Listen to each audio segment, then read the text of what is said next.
عرض کنم و درود بپرم خدمت دوستان و عزیزان به یکی دیگر از موضوعهای مهم و نو اویدی عملهای منطقی. ما تو امروز بسیاری از موضوعهایی که گذشته مخصوصا جبهه الکتریکی یعنی برقی داشتن تعلیق به همون ساحه برق بودن و بسیاری اونها هم اساسا نقشه کشی بود یعنی نقشه خانی بود اساسا عملهای منطقی در اونجا تقریبا که بررسی نمیشد. یعنی امروز ما کوشش کردیم یک کم هم اویدی همین عملهای منطقی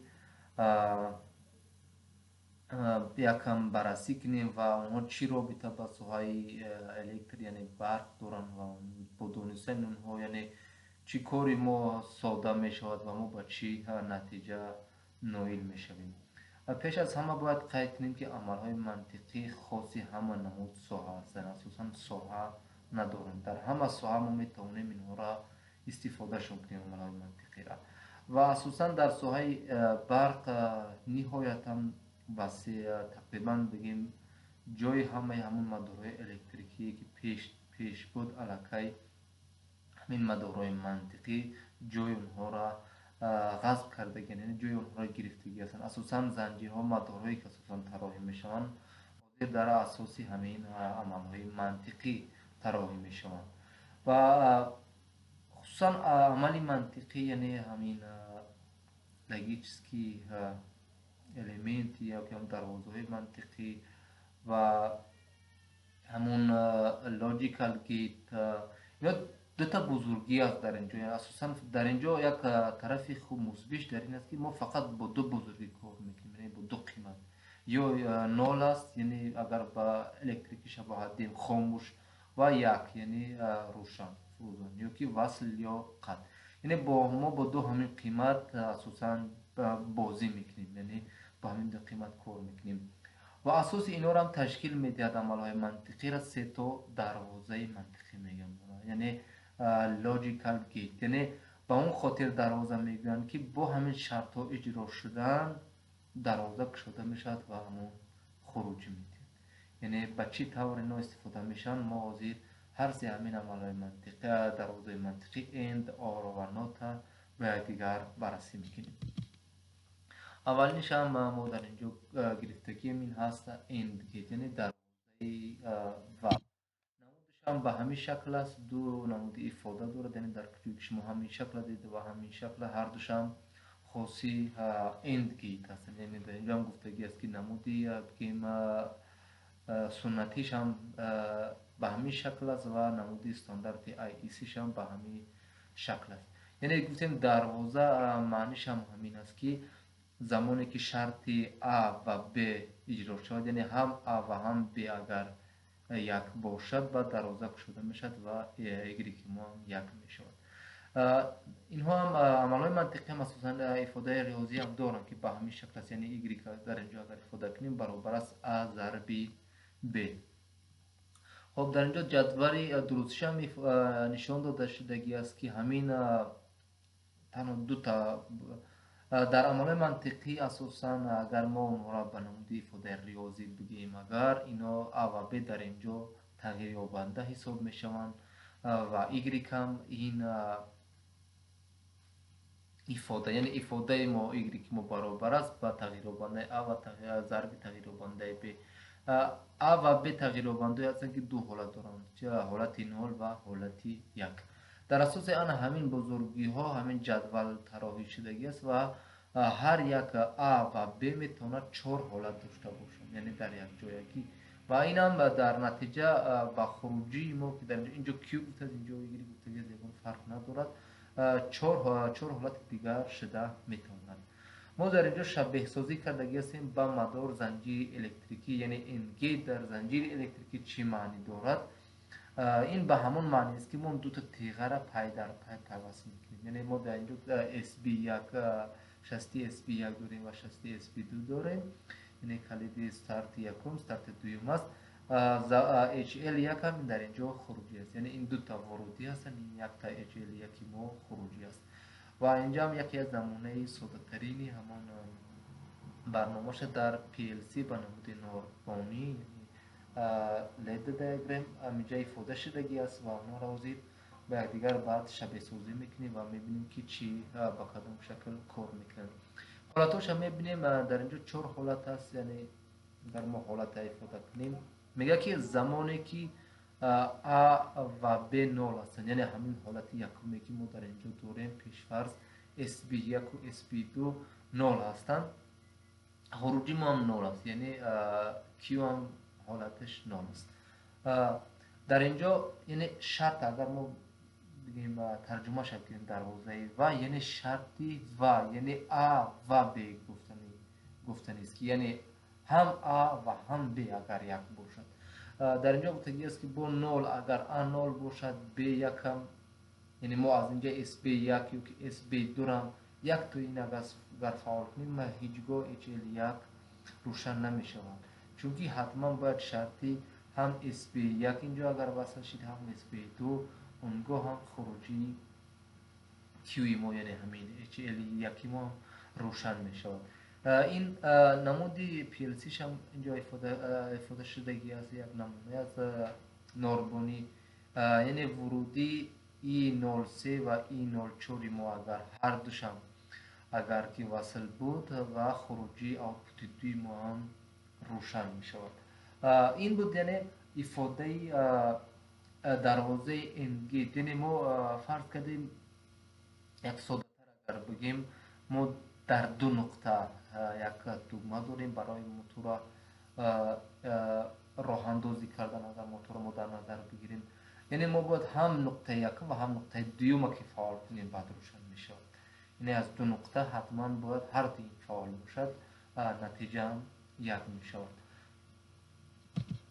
دروازه دوم این هست دروازه آر یا که همون دروازه یا هست، یعنی برخلاف اند این برعکس.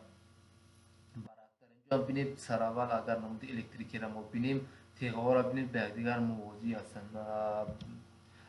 در این گیت دروازه و برخلاف این پای در پای بدن تیغه ها SP1 و SP2.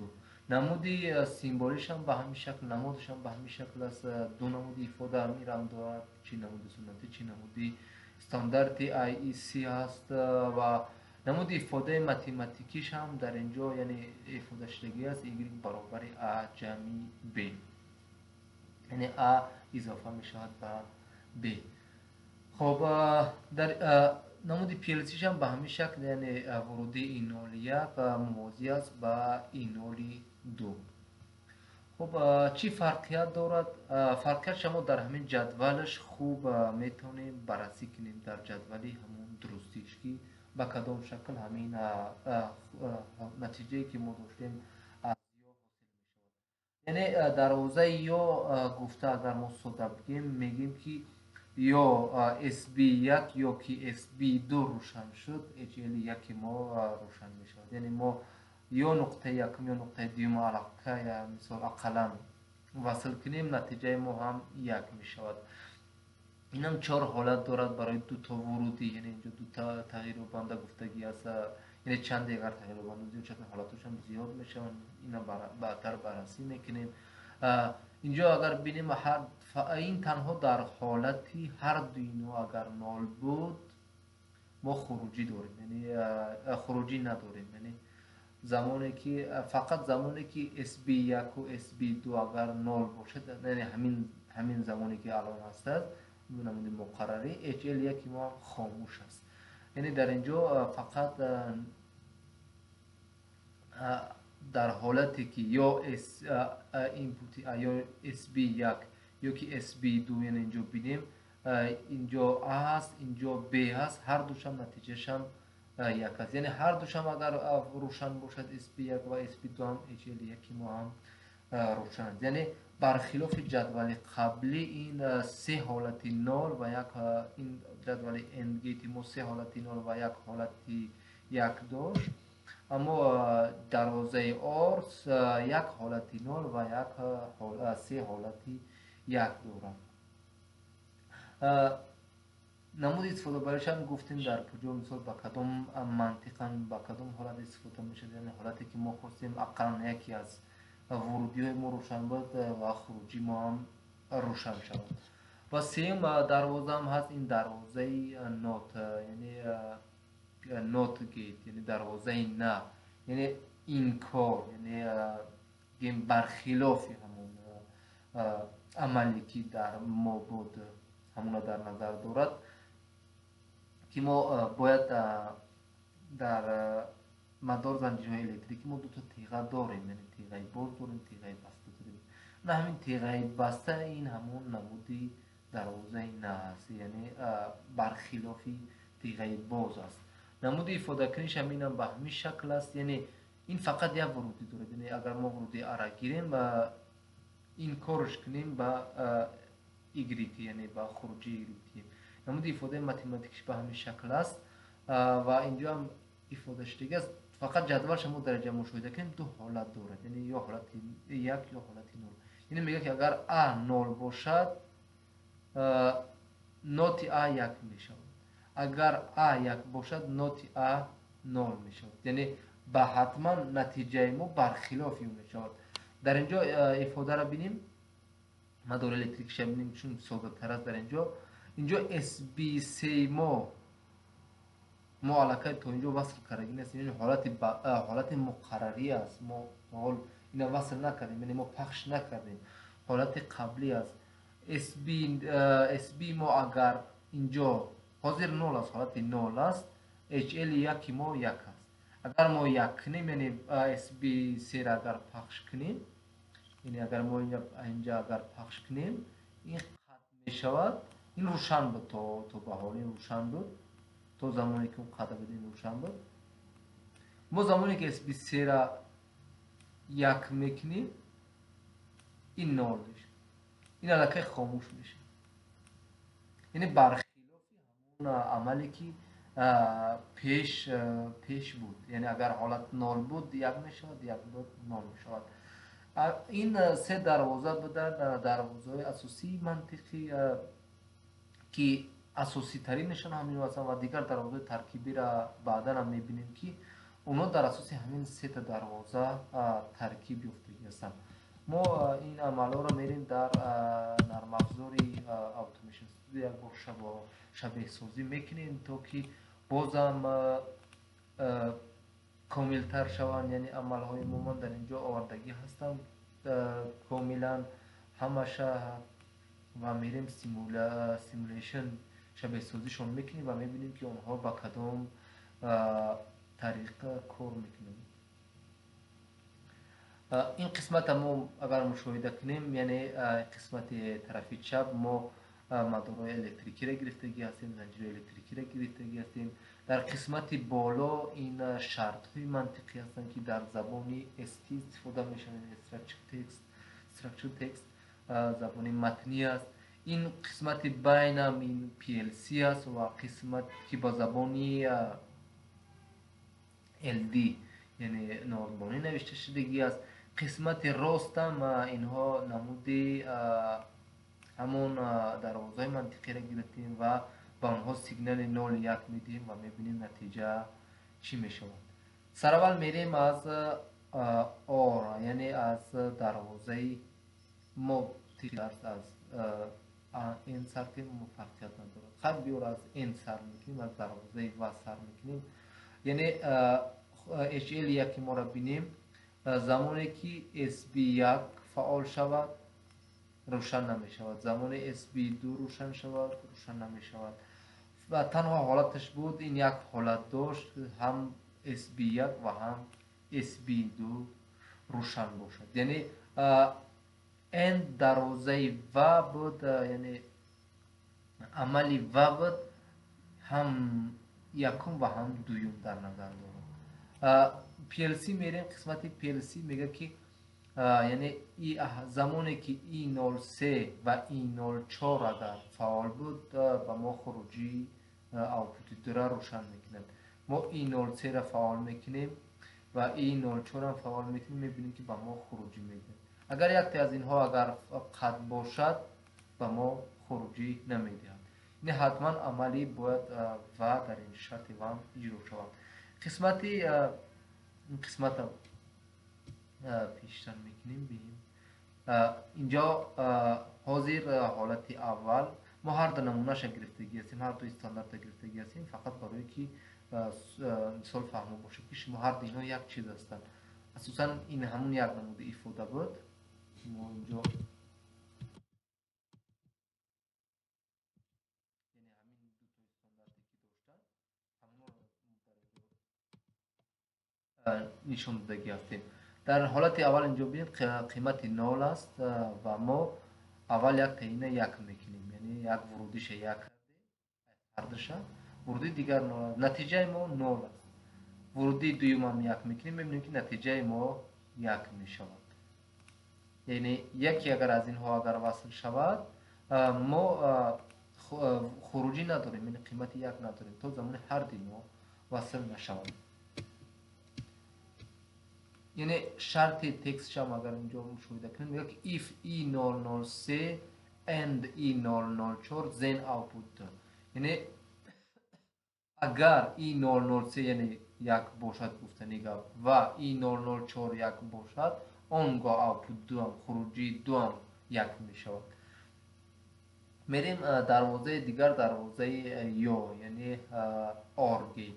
میگه که اگر یا SB3 SB1 یا که SB2 فعال بود من HL1 ما یک می شود، یعنی SB1 بینیم SB2 را بینیم. اگر هر دوشم اگر فعال کی بودم ما خروجی داریم، یعنی برخلافی اند گیت یعنی دروازه و اینجا هم نمود پیلسیش هم مشاهده کنیم E01 یا که E002 یا که هر دو اینها اگر فعال بود ما خروجی آوتپوتی یک داریم.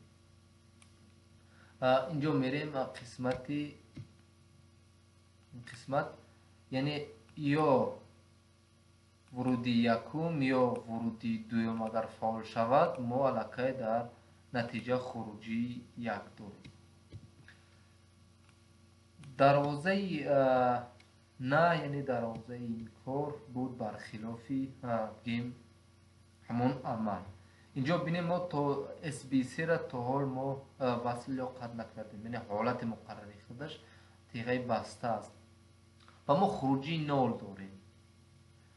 یعنی ما برخلافی بگیم دیگر حالت ها ما چون که ما در اینجا ورودی نداشتیم، یعنی ورودی SB3 ما در اینجا 0 است، برای همین قیمتی HL1 یعنی خروجی ما یک است، یعنی این کار 0 گفتیم نه 0 این یک است. ما زمانی که SB3 یک میکنیم خروجیش هم بینیم که 0 میشود، یعنی برخلافی همون قیمتی که پیش بود. اینجا هم بینیم ما تا حاضر E05 فعال نکردیم اما خروجی آوتپوت 3 ما فعال است. ما زمان E05 فعال میکنیم یک میکنیم آوتپوت 3 ما برخلاف اون 0 میشه. اینجا هم 0 باشه اگر یعنی در نمود نه یعنی نات گیت، اگر 0 باشد نتیجه یک است، اگر یک باشد نتیجه 0 است. یعنی به همین شکل یک چیز دیگر هم اینجا قید کنیم بهتره. اگر شما زمانی که نتوانید این جدولی درستش اگر که صرفم نرفته از کجا آمد یا که چه به خاطر گیریم میریم به ifade متمتیکی اون یعنی از ضرب یعنی اند گیت ببینیم، یعنی یک راه ساده ای که شما به خاطر بگیرید که جدولی همین بگیم درستی همینا با کدام شکل است. اگر 0 ما با 0 ضرب کنیم نتیجهش 0 می شود، یعنی 0 با 1 هم ضرب کنیم نتیجهش 0 می شود، 1 با 0 هم ضرب کنیم نتیجهش 0 می شود. فقط 1 اگر با 1 ضرب کنیم این درست است که نتیجهش 1 می شود. در اینجا بینیم 0 با 0 جمع کنیم 0 است، 0 با 1 جمع کنیم 1 است، 1 با 0 هم جمع کنیم 1 است. در منطق فقط 1 با 1 هم جمع کنیم 1 است، یعنی اینجا ما قیمت دو دیگر نداریم، یعنی 1 باز همون 1 است، یعنی درست باز جمع درست بود درست است، یعنی روشن باز روشن این روشن است. این بود یکی از بهترین همون مهمترین موضوع هایی که عمل های منطقی منطقی بودن. ما برای همین در این بحث کوشش کردیم که یک کمک کاملتر در این موضوع داخل شویم، چون که شما شبیه سازی همین عملهای منطقی را نسبت به مدارهای الکتریکی، زنجیرهای الکتریکی سرفهم بریم تا که در آینده زمانی که شما خواستید که یگان زنجیر یگان مدار را طراحی کنید از عملهای منطقی به خوبی استفاده کنید. و باقی پیروز باشید.